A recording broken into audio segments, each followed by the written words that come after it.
Le complexe du sauveur est un phénomène psychologique. C'est un désir profond d'aider les autres, souvent à un point malsain. Cette compulsion vient souvent d'insécurité personnelle. Les personnes avec ce complexe peuvent chercher la validation en sauvant les autres. Elles se sentent utiles et importantes lorsqu'elles aident. Ce désir de régler les problèmes des autres peut être une façon d'éviter leurs propres problèmes. Elles peuvent ignorer leurs propres besoins et émotions. Elles se concentrent plutôt à être le héros pour quelqu'un d'autre. Ce modèle peut être nuisible à long terme. L'archétype du héros est souvent glorifié dans la société. On admire ceux qui aident les autres de façon désintéressée. Par contre, ce besoin constant d'être le sauveur n'est pas viable. Ça mène à l'épuisement professionnel et émotionnel. C'est crucial de reconnaître le complexe du sauveur et ses causes sous-jacentes. Être constamment en train de prioriser les besoins des autres avant les nôtres a des conséquences.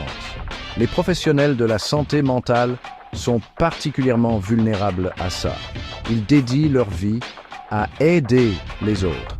Cette exposition constante au traumatisme et à la souffrance peut mener à la fatigue de compassion.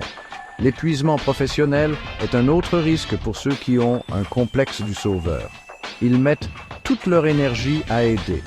Éventuellement, ils n'ont plus rien à donner. Ça peut se manifester par de l'épuisement émotionnel, du cynisme et une diminution du sentiment d'accomplissement personnel.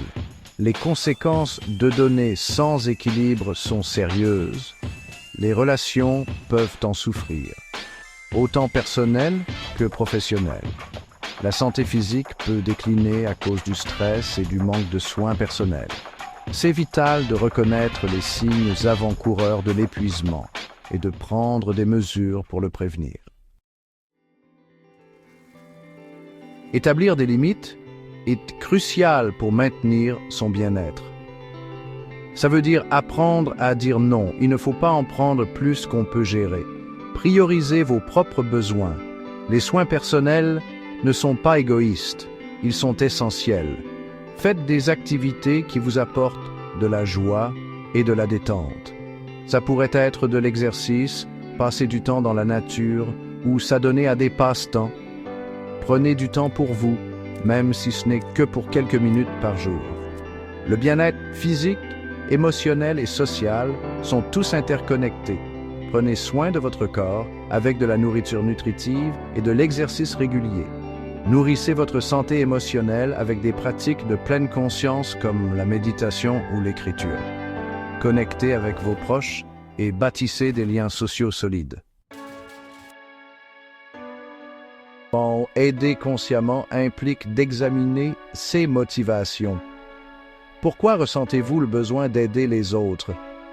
Êtes-vous motivé par un désir sincère de faire une différence? Ou essayez-vous de combler un besoin personnel non satisfait? Transformez les motivations inconscientes en actes de générosité authentique. Ça signifie être présent et engagé dans la relation d'aide. Ça signifie établir des limites saines et respecter ses propres limites. L'aide authentique vient d'un sentiment de plénitude, pas de vide. Quand vous êtes ancré et en sécurité avec vous-même, vous pouvez offrir un soutien véritable aux autres. C'est l'essence de l'aide consciente.